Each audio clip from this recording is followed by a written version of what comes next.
They told us not to come to China during the Golden Week. And now we know why. This is how we survived the world's largest travel rush in the city of Shanghai.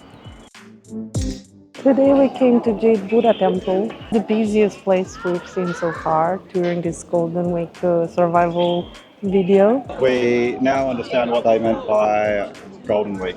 It is packed. Is it possible to enjoy Shanghai when millions of people are on vacation? Today we're putting our travel skills to the test to see if Golden Week is a dream or a nightmare. Well, we've just made it to Shanghai. The maglev, the airports and all the metros were pretty similar to Taiwan, I'd say. So we've got a little bit of experience with that one. However, we obviously arrived early, so we will wander around for a couple of hours. Yep. We're going to go to a mall. I need to buy a hat. But yeah, first impressions are pretty amazing. Everything's a lot quieter than I expected. Yeah, we are on this street. We are not sure where we are exactly, which district, which neighborhood. But yeah, it's very quiet and very green. And as you said earlier, everything is electric. So although there's traffic, it's actually quite peaceful. Yeah.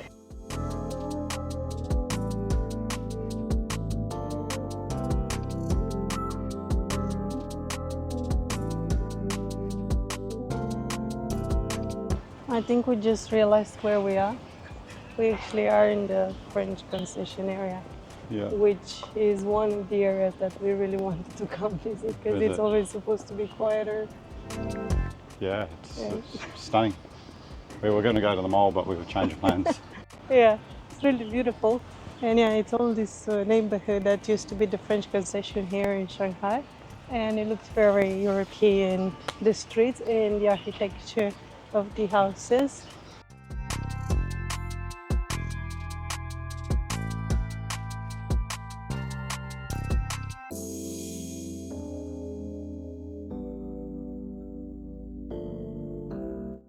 We are surprised that it actually is a quiet neighborhood. We've heard about it, but we wasn't sure if it's going to be like that, especially now during the Golden Week. So yeah, we're going to go tomorrow to more popular places in the Bund and stuff to see if that's any difference. Any different, but yeah. But so far, yeah, it's pretty. It's awesome. It's mainly the electrification of all the vehicles, like the scooters, everything, the cars, everything's electric. As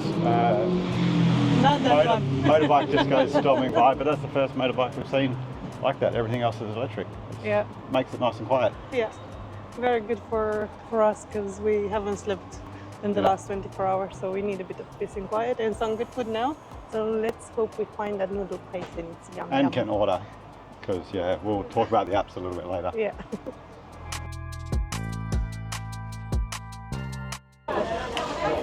These are our Sesame noodles.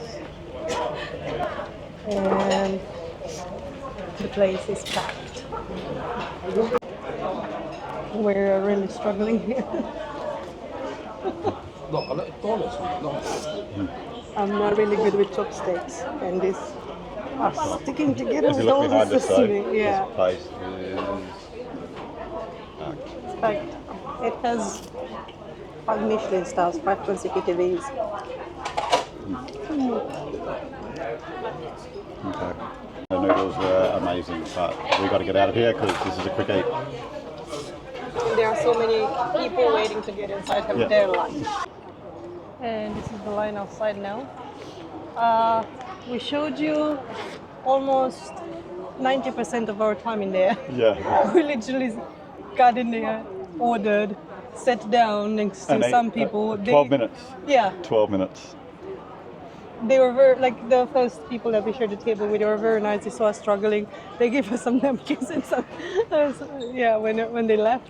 And then another couple came.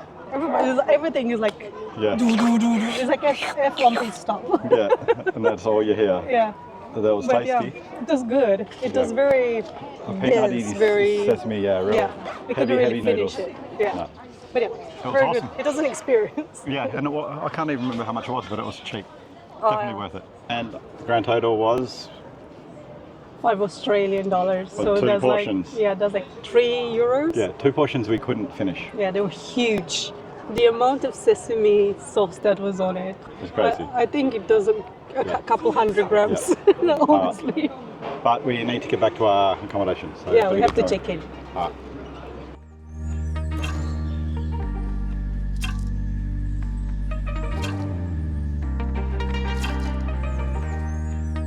It's 2 o'clock and we finally checked in, and we want to show you around the room we have here in Metropolo Hotel.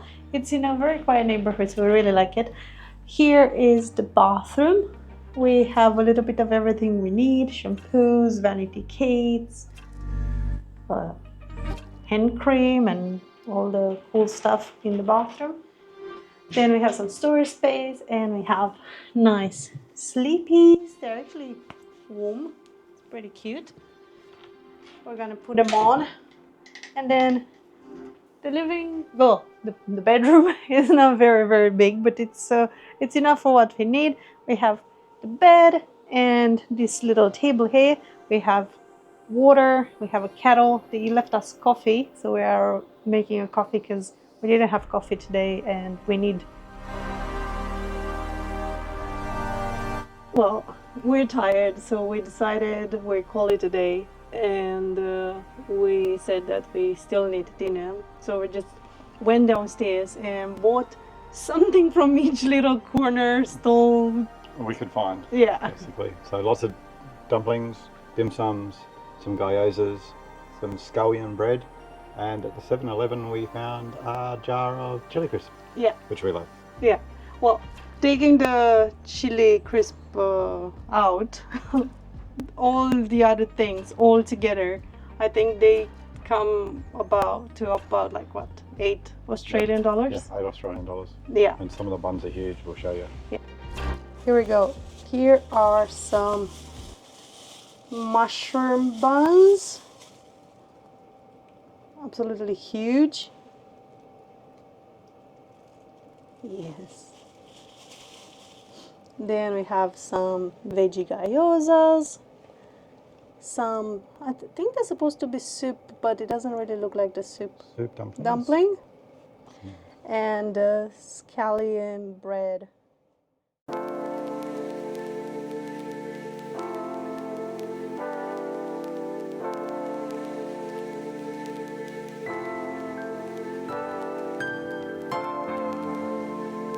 Today we came to Jade Buddha Temple. It is the busiest place we've seen so far during this Golden Week survival video, but it's packed with tourists, almost no local.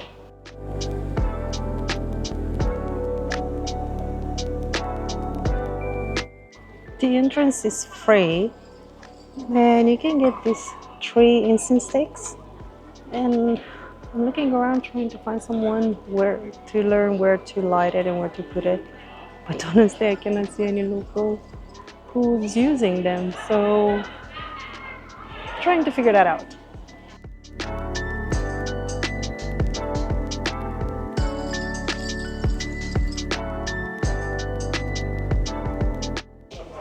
So I found a place where you light your incense, but I don't understand what to do with them after. So I'm really trying to find the one local and follow their steps.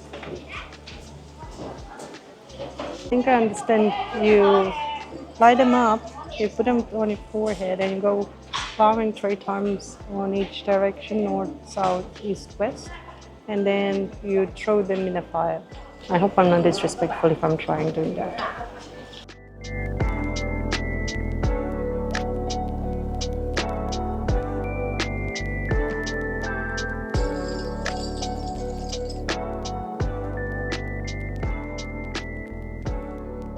Yeah, we finally arrived to the touristic part of the city, and yes, now we understand why everybody warned us about the Golden Week. And we learned that actually most of these people are domestic tourists or foreigners, because the local Shanghainese people are living the city during the Golden Week. So yeah, if you walk outside the tourist But then you're gonna find a peace and quiet we found in the French Concession. Yeah, well, it's an experience. We have to understand the Golden Week. So yeah, this is the famous Nanjing pedestrian road, and honestly, I have no idea what's going on around here because there's so many people that I just can't really look left and right because you always have to watch your steps. And although it's a pedestrian street, every, I don't know, couple hundred meters, Yeah, 200 there's a main road crossing. It's well organised though, because they've got police lined up all along the side, waving people through, telling people to stop. Yeah. So yeah, it's no problem. Yeah, you actually feel quite safe, in the crowds. I mean, you almost never feel unsafe in With the in amount of China. cameras, there is cameras everywhere. Yeah. We just witnessed the coolest traffic lights. I guess it's Chinese military. Yeah. Like, yeah, they all stand in the road, just like quick march. We didn't make it to the Bund, and now we're waiting for the lights to come on. Still so busy. And the sun doesn't set for the next 32 minutes, but we already see some lights happening. Everybody is lined up to see the Bund, but we shouldn't forget about the beautiful colonial buildings behind us. The actual watch behind us just does the ding, ding, ding at the shop hours.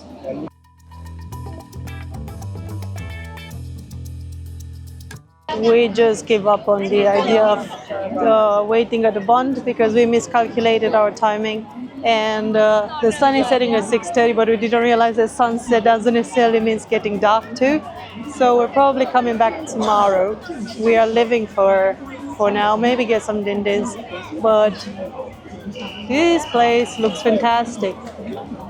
Everything is lit up and beautiful, but oh man, the crowds.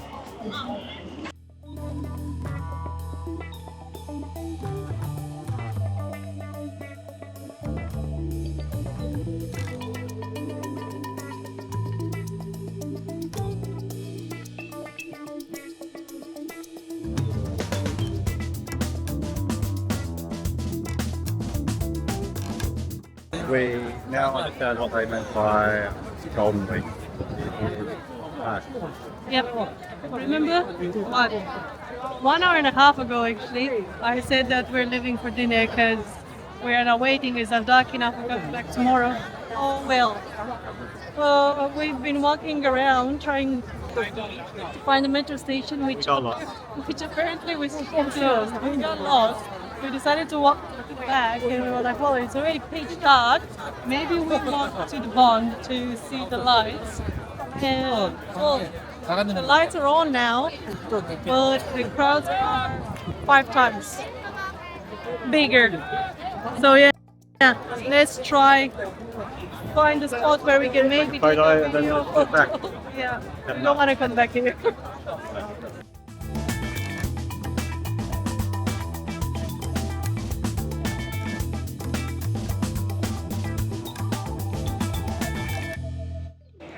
After 45 minutes walk, we made it to the station, and I lost Dan. He managed to get into the metro and I didn't. Hopefully I'll see him in 3 stops. I found him. He waited for me 3 stations later. So now we can finally get to our room together. Hopefully. We still didn't have food. Yeah, he did wait. We still didn't have any food today after our breakfast tour. We're starving and sick of all the crowds. Good morning. Last day in Shanghai, and we are going to visit. You can't remember, can you? No, we're going to visit a neighborhood that I read about last night. Yep, Colombia Circle, I think it is, and possibly look for a tea house while still on the hunt for the elusive hat, because we've got some bike rides in the country, and I need a hat. Our last day in Shanghai, but it's also the last day of the Golden Week. So we've literally been here during the whole entire Golden Week.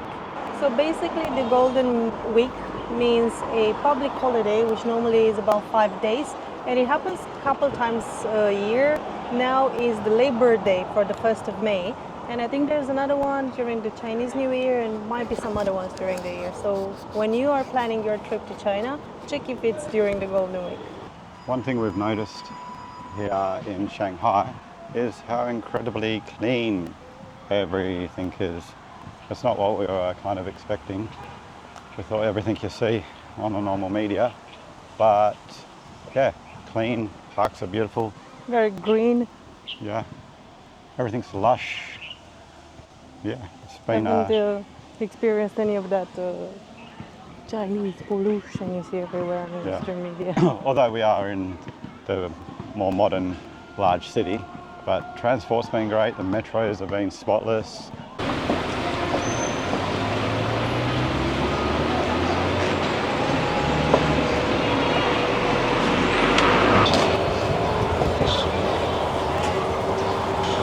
I'm very excited because it's the breakfast dish. I wanted to try it Yeah.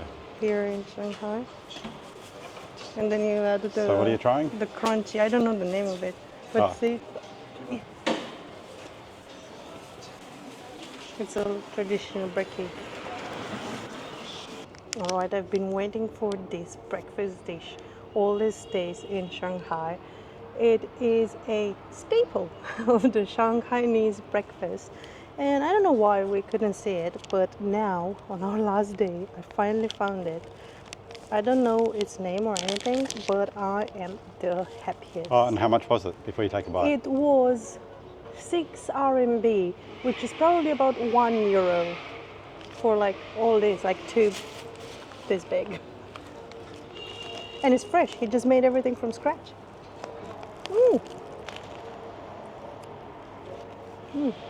My son has gotten blurry from the steam.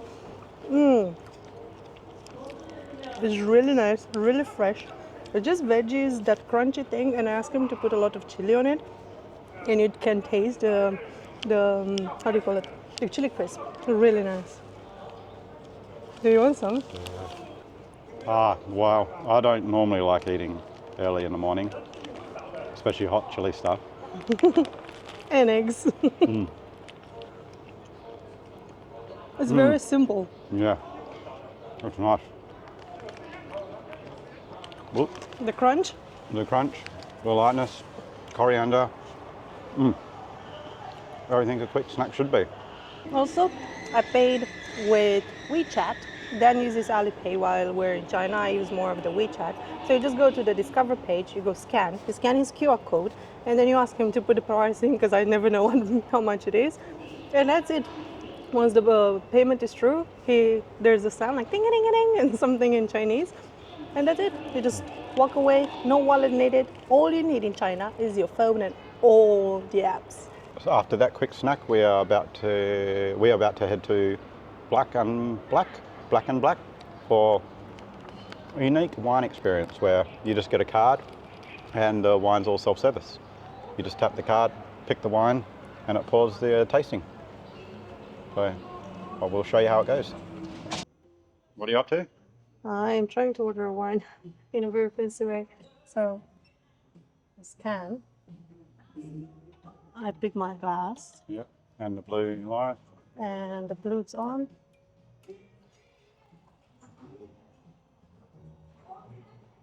Oh, And success.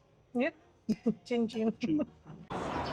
With a little bit of help from the guys working here, we managed to get our bracelets with the QR code. And for 99 RMBs, we have 3 hours unlimited wine. So that's sorted.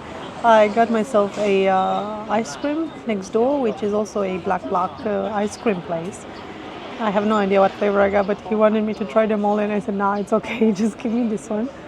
And now we're trying to figure out the menu for the Fed, because if we're having 3 hours of unlimited wine, we probably will not be able to get home if we don't have some food too in our bellies. Okay, it's a bit of a breathe in, breathe out moment. We've been here for about 2 hours. The first 45 minutes was working out that we can download a few apps, get an armband, as I previously told you, and it's like unlimited wine for 3 hours. So this is going to be a bad idea. Then the next 45 minutes was downloading the apps to work out the food. And in the end, we just gave up and asked the guy, and he was like, "Oh no, we use WeChat for food." So we scanned a barcode, and the menu came up in English. We felt a little bit silly. Food-wise, we have spicy Szechuan edamames, which look like they're going to cause a problem tomorrow. A cheese board, because now we know we've got 3 hours of bottomless wine, so we'll nibble at the cheese board, and just some chippies, because that was the only vegetarian options really. And that's it. Well, we were supposed to start the day here at Colombia Circle, but well, first we stopped at the wines, and now actually just around the corner is the Colombia Circle, which was a popular club for the Americans living in Shanghai back in the day. And now it's this place. You have cafes and tea places left and right of this swimming pool. Unfortunately, you cannot swim, but you can still have your coffee with this view. And there's also a popular library somewhere inside this place. And yeah, we did find the crowds. We're in the Colombia Circle Country Club at the bookstore. I have no idea what the books are, but everything looks educational. Talking at escaping the Golden Week rush. Well, just do what we just done. Walk somewhere and then just keep walking. Yeah, we're completely lost. We have no idea where we're going. Yeah, I don't know where we are. Got to walk 800 metres this direction. We kind of don't know what the market's like. Yeah. Really nice. It's all like the sun is coming through onto the street, on the trees. There's all the umbrellas. There's fish markets, egg markets, seafood markets, fruit and veg. Yeah. Everyone's just got salads and stuff. And it's very local. It's very, very local. It's really quiet. You always see, as I said, some local people. And yeah, you kind of experience the soul of Shanghai, not the touristic part of it. And yeah, well, it is the way we have survived the Golden Week. It feels like even during Golden Week, if you know where to look, you will find quiet places in this busy city. It's a beautiful park. Yeah. Honestly, spending Golden Week in Shanghai was both a dream and a nightmare. If you're here just for the major city landmarks, be ready for the biggest crowd you've ever experienced in your life. However, if you venture out to the more local neighbourhoods, you'll be surprised how quiet and nice Shanghai can be. Next week, we are staying right here in Shanghai, enjoying a local food tour to try out the city's incredible breakfast scene. Hit that subscribe button so you don't miss it, and we'll see you next week.